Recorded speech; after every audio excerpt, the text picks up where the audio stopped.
일부. 나는 아직도 당신을 보낸 지 10년이 지나지 않았다. 사람이 늙어간다는 건 새로운 사람을 만나는 것보다 떠나보낸 사람을 더 많이 떠올리게 된다는 뜻이었습니다. 박정식. 올해 72. 그의 새벽은 늘 똑같았다. 고요하고 서늘하고 어딘가 비어있는 소리. 아내가 떠난 지 벌써 10년. 하지만 정식에게는 그 10년이 아직도 지나지 않았다. 밥상에 혼자 앉아 국을 뜰 때면 정식의 시선은 습관처럼 식탁 맞은편으로 향했다. 아내가 늘 앉던 자리, 아침마다 잔소리하던 자리, 식탁 위를 천천히 닦으며 여보 그만 좀 해요. 웃곤 하던 그 자리, 아무도 없는 자리에서 정식은 가만히 중얼거렸다. 당신 많이 보고 싶네. 정식은 아직도 아내의 옷을 버리지 못했다. 계절이 몇 번이고 바뀌었지만 옷장은 그날 멈춰 있는 것처럼 아내의 가디건 하나 조심스레 걸려 있었다. 그 옷을 바라볼 때면 정식은 늘 손끝이 떨렸다. 내가 당신 없이 잘 사는 척했던 거지. 말끝이 흐리고 마음이 무너졌다. 아내 생일. 정식은 아침 일찍 무덤으로 향했다. 잡초 몇 개를 뽑아주다가 손등에 흙이 묻자 문득 이런 생각이 들었다. 내가 이렇게 살아온 걸 당신은 보고 있었을까? 한참을 말없이 앉아있다가 정식은 돌연 고개를 숙였다. 그리고 아주 작은 목소리로 하지만 세상 누구보다 깊은 울음을 꺼내며 말했다. 미안하다. 여보, 난 아직도 널 떠나보낸 적이 없어. 그런 정식의 시간을 누가 알았을까? 바로 그 무렵 정식은 한 사람을 만났다. 윤혜정, 68. 7년 동안 남편을 간병하며 스스로도 허리를 망가뜨린 여자, 일보다 외로움이 더 고된 삶을 묵묵히 견디고 있는 사람이었다. 혜정은 늘 말했다. 사람은 누가 챙겨주는 게 아니라 결국 스스로 챙기며 사는 거더라고요. 말은 그렇게 했지만 밤마다 혼자 무릎을 부여잡고 소리 없이 우는 날이 더 많았다. 이 나이에 다시 웃을 수 있을까? 혜정도 오래도록 혼자였다. 둘의 첫 만남은 어색하고도 슬프게 시작됐다. 정식은 갑자기 다리에 힘이 풀려 집 앞에서 그만 넘어지고 말았다. 홀로 몸을 일으키지 못해 창피함에 바닥만 보며 숨을 골랐을 때 뒤에서 부드러운 목소리가 들렸다. 괜찮으세요? 많이 다치신 것 같아요. 혜정이었다. 정식이 몸을 일으키려 하자 그의 손을 꼭 잡아주던 혜정의 손은 작고 따뜻하고 조금 떨리고 있었다. 병원까지 가셔야 해요. 저 업어드릴까요? 정식은 놀라서 손사래를 쳤다. 아니요, 괜찮습니다. 낯선 분께 폐만. 그러자 혜정은 하염없이 지친 얼굴로 조용히 말했다. 전 늘 이런 분들만 돌봤어요. 누가 절 이렇게 챙겨준 적은 없지만요. 그 말에 정식은 가슴 어딘가가 묘하게 울컥했다. 마치 자신의 오래된 외로움이 혜정의 외로움과 닮아 있다는 걸 한순간에 깨달은 것처럼. 그날 이후 둘은 가끔씩 마주쳤다. 공원 벤치에서 잠시 서로의 이야기를 듣기도 하고 정식이 혜정에게 따뜻한 차 한 잔을 건네기도 했다. 어떤 고백이나 다짐도 없었지만 둘은 아주 천천히 서로에게 스며들고 있었다. 말이 없어도 편했고 침묵도 외롭지 않았다. 정식은 어느 날 흐린 햇빛 아래 서 있는 혜정을 보며 속으로 말했다. 아내에게 미안하지만 나 다시 누군가와 함께 걷고 싶어졌어.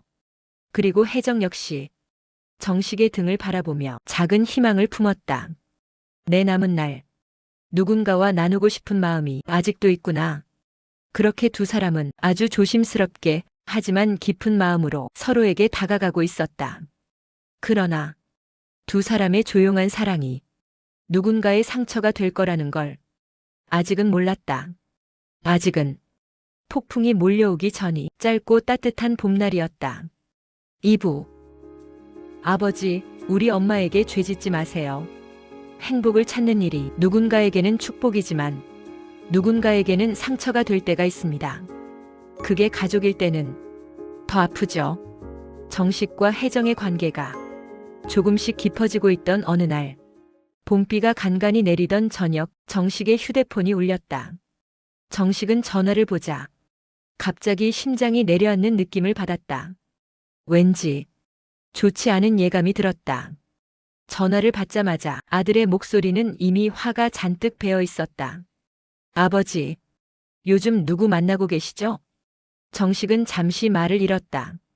누구냐니 그게 무슨. 그 여자요. 지훈의 목소리가 떨렸다.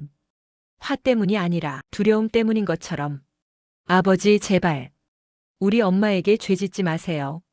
그 말은 마치 가슴 한복판을 찌르는 창 같았다. 정식은 말을 잇지 못한 채 그저 긴 숨을 내쉬었다.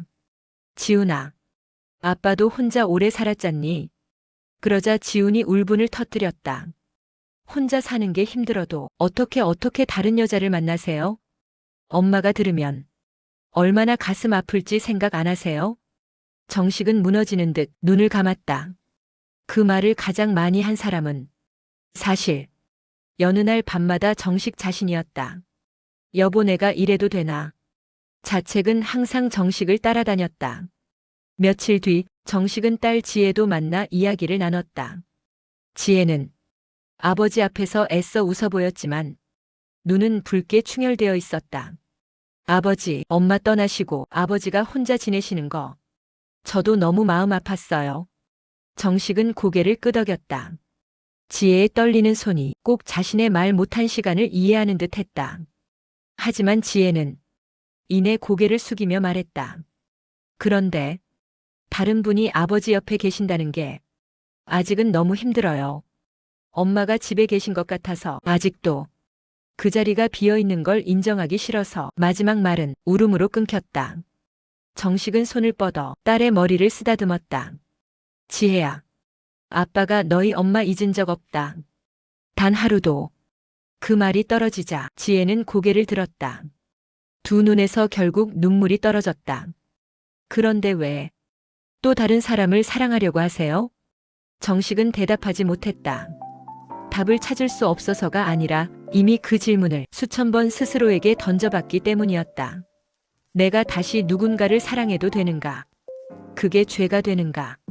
그 물음은 정식의 가슴을 묶어놓은 긴 쇠사슬처럼 쉽게 끊기지 않았다. 한편 혜정 역시 정식의 자녀들이 자신을 좋게 보지 않을 걸 알고 있었다. 그래서 만남을 이어가는 동안도 늘 마음 한쪽이 불안했다. 그러던 어느 날 혜정은 조심스레 말했다. 정식 씨, 그냥 여기까지만 해요. 정식은 놀라서 그 얼굴을 바라보았다. 왜 갑자기 그런 말을? 저는 당신 자식들한테 미움받기 싫어요. 혜정은 애써 웃어 보였지만 그 웃음 속엔 깊은 상처가 숨어 있었다. 평생 누구한테도 좋은 말 못 듣고 살았어요. 남편 간병하면서도 욕먹고 남편 죽고 나니 애들도 바빠서 절 챙길 틈도 없고 그리고 목소리가 떨렸다. 저는 누군가에게 짐이 되는 게 세상에서 제일 무서워요. 정식은 천천히 그녀의 손을 잡았다. 그 손은 차갑고 약하고 살아남기 위해 애써온 흔적이 가득했다. 당신은 짐이 아니에요. 혜정 씨 덕분에 난 다시 하루를 버틸 힘이 생겼어요. 혜정의 눈에서 눈물이 한 줄기 흘렀다. 그러나 두 사람의 마음과는 상관없이 바깥 세상의 시선은 점점 차가워졌다. 정식의 자녀들은 조금씩 아버지와 거리감을 두기 시작했다. 정식은 그게 너무나 아팠다. 밤이면 전화기만 들여다보고 문자 한 줄에도 마음이 흔들렸다. 아빠, 요즘 바빠요. 나중에 연락드릴게요. 짧은 문자 하나가 정식에겐 아빠, 난 아빠가 지금 싫어요. 라는 말처럼 느껴졌다. 혜정은 그 모습을 뒤에서 조용히 지켜보다 몰래 부엌에서 울었다. 그리고 중얼거렸다. 정식 씨, 내가 당신을 힘들게 만드는 건 아닐까? 두 사람은 서로를 사랑하지만 서로를 위해 헤어져야 할 이유를 찾는 슬픈 시간을 지나고 있었다. 모든 것이 그들을 가로막고 있는 듯한 나날. 그러나 이 모든 혼란은 아직 시작에 불과했다. 곧 폭풍의 한가운데로 두 사람의 삶이 빨려 들어가게 된다. 3부. 가족이라는 이름 앞에서 흐려지는 마음들. 정식과 혜정의 만남은 그 자체로는 너무나 조용하고 아름다웠다. 하지만 사람의 인생은 항상 그 둘만의 문제로 끝나지 않았다. 정식의 두 딸에게 혜정의 존재는 그저 불편하고 낯선 그림자처럼 느껴졌다. 정식이 어느 날 조심스레 말을 꺼냈다. 얘들아, 아빠가 요즘 함께 지내는 분이 계시다. 말끝이 흔들렸고 정식의 두 손도 떨리고 있었다. 첫째 딸은 소리를 지르듯 말했다. 아빠, 그럴 수가 있어요? 엄마가 돌아가신 지 겨우 10년이에요. 정식은 아무 말도 할 수 없었다. 둘째 딸은 눈시울을 붉히며 말했다. 아빠가 외로운 건 알아요. 근데 그분이 진짜 아빠 생각을 해준 사람인지 우리가 어떻게 믿어요? 정식은 그 말이 가시처럼 가슴에 박혔다. 사랑하는 딸들에게 마치 잘못을 한 사람처럼 몸을 움츠릴 수밖에 없었다. 한편 혜정 역시 아들들에게 같은 이야기를 꺼냈다. 엄마 다시 누굴 만난다고요? 지금 나이가 몇인데? 아버지 돌아가신 지 몇 년 됐다고. 벌써 그러고 싶으신 거예요? 그 말은 마치 혜정의 가슴을 두 번 찢는 듯 했다. 젊었을 때 남편의 간병으로 자신의 인생을 다 바쳤던 시간.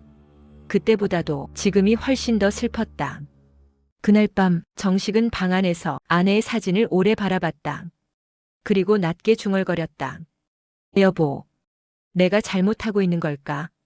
사진 속 아내는 언제나처럼 온화했다. 하지만 정식은 그 미소가 자신을 더 흔들리게 한다는 걸 그제야 깨달았다. 혜정 역시 같은 밤 남편의 낡은 영정 앞에 앉아 있었다. 여보, 나도 누군가에게 기대고 싶어져서 내가 너무한 걸까? 혜정의 눈물은 조용히 바닥에 떨어졌다. 두 사람의 사랑은 그들 자신을 따뜻하게 했지만 가족들에겐 도저히 이해되지 않는 일이었다. 그렇게 두 집안 모두 서로를 원망하며 멀어지고 있었다. 그리고 폭풍의 중심으로 정식과 혜정이 서 있었다. 사부. 재산이라는 단어가 가족을 찢어놓을 때 정식과 혜정이 결혼을 생각 중이다라는 이야기가 양쪽 가족 모두에게 전해진 날, 모든 건 폭발했다. 정식의 집에서 딸들의 목소리는 감정으로 떨리고 있었다. 아빠, 그분이랑 결혼하면 우리랑은 정말 끝이에요. 정식은 충격에 숨도 쉬지 못했다. 그분이 아빠 재산 다 가져가는 거 우리가 모를 줄 아세요? 정식은 그 말에 몸이 굳어버렸다. 그분 딱 보니까 엄마 자리 노리는 것 같던데요. 그 말은 너무 잔인했다. 정식의 목이 바싹 타들어가는 듯 했다.